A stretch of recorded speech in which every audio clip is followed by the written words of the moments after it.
What's up YouTube and fellow Guardians, Una here to bring you another video, and today I wanted to talk about the tournament. You guys probably saw that they just announced another tournament, woot woot. And I know some people were talking about what's the best way to get ranks and such like that.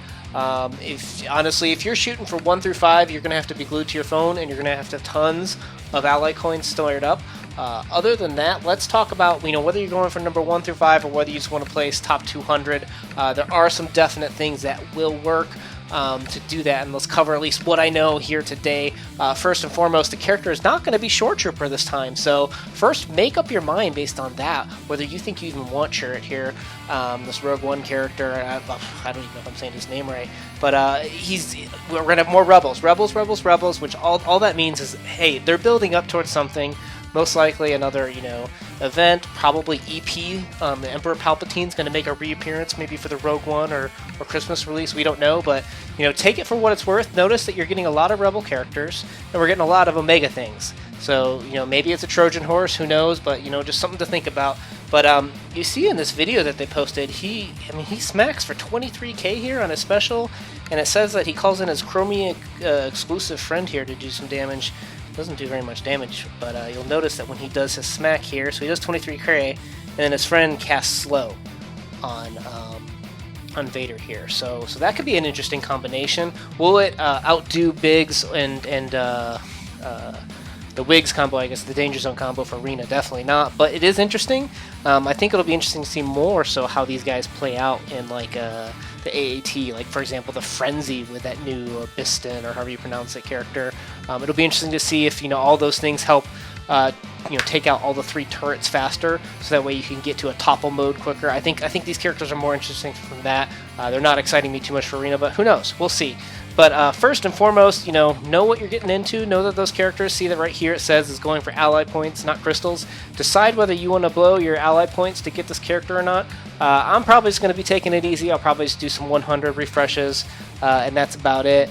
But first of all, make up with your mind where you want to place, because you don't necessarily want to blow all of your ally points here one spot. So no one knows how good this new character is going to be, but I will say, for Short Trooper, you'll see this. This guy, he crawled up from, I usually see him in like the 30s or 40s. He's never been a huge threat. I usually kind of leapfrog through him just because he's a quick win, but look at him getting all the way up into 4th, and I think a lot of that has to do with Short Trooper here, where you can't target these other units unless you go through him first. Particularly me as a droids user, I need to look at, when I dispel. I gotta change kind of like my timing and stuff like that. So it definitely throws a wrinkle into the mix. The Short Trooper, will the next character have that skill? I don't know if he's going to be as big of a game changer for Arena, but we'll see. So for the tournaments, I don't know if you get placed in a shard right away, or if it's like when you click on the tournament you get placed in one. Either way, I would log in early just to see what your shard looks like, but not play. So just let the whole first day, just let it go by. Now that they fixed this timing thing with the refreshes and such, it should be a little bit more predictable.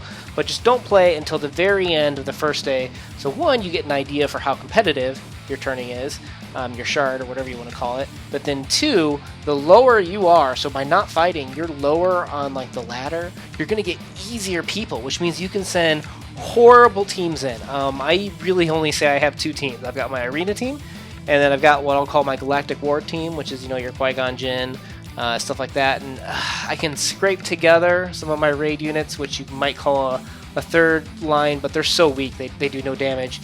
And I never even considered having a 4th line, but, I was like, hey, I'm working on Jawas for this new AAT raid. Let's throw them in and see what happens. And I could see that, I'm going against, 4 gear, 8s and 1 gear 7. And I just have the whatchamacallit, the JC, he's the only one at gear 8, and Tothcha, what is that, gear 5? It was horrible. He had like 3,000 health, like 3 green bars, and I won. I couldn't believe it.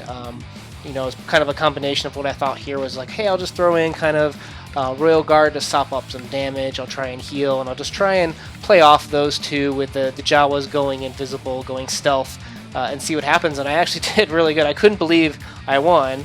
And so I thought, okay, let's try it a second time, and it happened again where I was fighting, some 7-star, 6-star heroes here, and Rey's not a light hitter at all, and I just did my best to try and distribute my damage. And again, this is 172 points. I got 172 points both of these times. I only spent 100 ally refresh points the second time, and then I tried it a third time, and I kept all of them alive this time. It was unbelievable. So the point being is I would never would have even tried this team against that. There's not really strong synergy except for the Jawas and maybe a kind of a weak little synergy between JC and Royal Guard, kind of protecting everyone and keeping people alive and healed. But man, I was really shocked. So rule number one, wait till the end of the day and then send in some squads you don't even think are going to win. Just maybe like the weakest synergy that you know, the best that you can get, but it's going to be really weak synergy, and just see what you can do. You can see here just for, what is it, 100 refresh for each one. So that was, what, 1,000 ally points? And I got, you know, 600 points almost off of this. And then again, I never would have normally, this would be like my third team where I'm just throwing together some weak raid units and stuff like Tebow and the EE here, the Ewok Elder. They've got some really weak synergy in terms of going and keeping a unit locked down, but you know, and then with Cad Bane being able to stun a unit, with Obi-Wan being able to take away their abilities, you can kind of lock down a unit or two and just keep whittling away, you know, death by 1,000 paper cuts until you win. I actually won some matches with them too, so I don't know how I did it, but one, I know if I hadn't waited till the end of the day when units were a lot easier, I wouldn't have been able to get these types of matchups, but two, I wouldn't have normally been able to throw in such weak units and get points for free as a result of that. So definitely wait to the end of the day and definitely try units that you don't think are going to work, because it's pretty cheap, you know, especially your first try, it's free, so you might as well try those units that you, I mean, there's no reason this team would have ever won in an actual PvP, but against the computer, you can kind of manipulate it where you can see.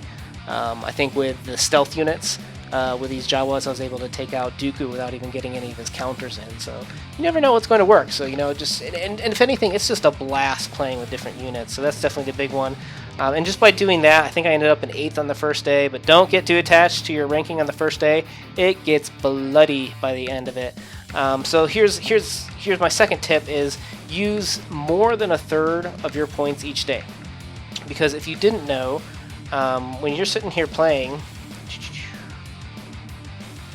you'll notice that if you do all your dailies, you actually get 5,000 ally points just for completing all your dailies. So another reason for you to complete your dailies every day. Your challenges give you ally points. Every battle gives you, I think, like 18 points now. They just changed it. Used to be 20. So you get lots of ally points. So if you just budget to do 1/3 of your ally points the first day, you'll actually end up with 10k or 15k overage more, 20k of ally points that you didn't use. So just remember that you're going to get tons of ally points each day by not spending them. So definitely plan to use more than 1/3 of your ally points if you're going for the big one. But the point being is you need to split those up each day, because with each refresh getting more expensive, it doesn't make sense for you to save all of your battles to the last day. It's just going to be a very, very expensive day versus if you had kind of spread out some of your cost over the time, it would have done really, really well. But I think the first tournament I spent 75 crystals total. I spent 25 a day. I just did one refresh. I was not really into the spending the crystals thing. That just doesn't make any sense to me. But with the ally points, you know, I don't really spend those too much anyways. That this is probably going to be the most fair tournament we have in terms of, you know, people will spend theirs, save theirs. We all get, you know, roughly the same amount of ally points today. It's not too crazy with the pay-to-pay players, even though they will get more just from battling more and such. But yeah, just save them up and try and use try and distribute by the day which one you want to do. I will say as a final note too that when it comes to the ally points, you'll see that they added them here in Galactic War Store. Unless you've got like all these characters 7-star that you want, like if you don't want Resistance Pilot, don't go get her. But you know, everybody needs a Phasma. Everybody needs, in my opinion, everybody needs probably to at least look seriously at either droids or rebels. Those are two very hard-hitting squads, and you want at least one hard-hitting squad if you want to be competitive in the AAT phase 2 or phase 4. You know, Lumi and Cad Bane, you're going to need Cad Bane for those. You know, get those units 7-star first. Don't even look at this, because this is a gamble as to whether you'll even place, and you don't know if these other people have been saving up and didn't even compete in Shore Trooper because they didn't want them. But you know, definitely don't. You can buy these, but I wouldn't recommend it unless you have all those units maxed out that you need. So definitely prepare for the event. Get ready, guys. Get you know, don't change your farm strategy. I think I am starting to work on my Obi-Wan now, actually, as a result of you know, some recommendations from some of the TI guys. You know, thank you, Grande Patron, Stormy, Ursura. It was very, very awesome for you guys to look at my you know, repertoire.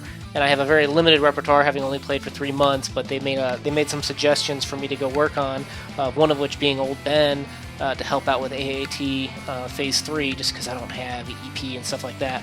But, you know, don't change your farming strategy. But, you know, do look at, you know, tournaments are going to be an ongoing thing. So if there's a character like Old Ben, like, should I go work on him just for Phase 4 of the Rancor? Should I work on him just for Phase 3 of the AAT? You know, looking at it and saying, like, hey, with tournaments, being able to toss him in and have any team behind him, you know, that's a pretty big compelling thing to consider farming him as well. You know, same story could be told with Phasma. You know, such a great lead, such a great toolkit that everybody needs a Phasma. You know, you got to look at tournaments as a thing that's going to be coming around more often. So definitely consider those for you know, your farming for them. But I wouldn't go change your current farm strategy just because there's a tournament coming up. It's definitely a long-term play. This is a resource game, so hopefully those resource tips helped in terms of, you know, 1, looking at the character, knowing who it is. 2, waiting till the end of the day to do your battles so that you get easier units and you can use more squads. 3, making sure that you split up your usage, you know, in terms of the 3 days. Don't just blow all your load in one day. And 4, you can buy tokens from the Galactic War, but do not do it unless you have those units already max. You know, so look at the characters that are coming out. You know, good luck with the tournament, guys. I have a blast just being able to use a Gear 5 Dathcha and win. I just there's something magical about that. So good luck with your tournament, guys. This is Una out.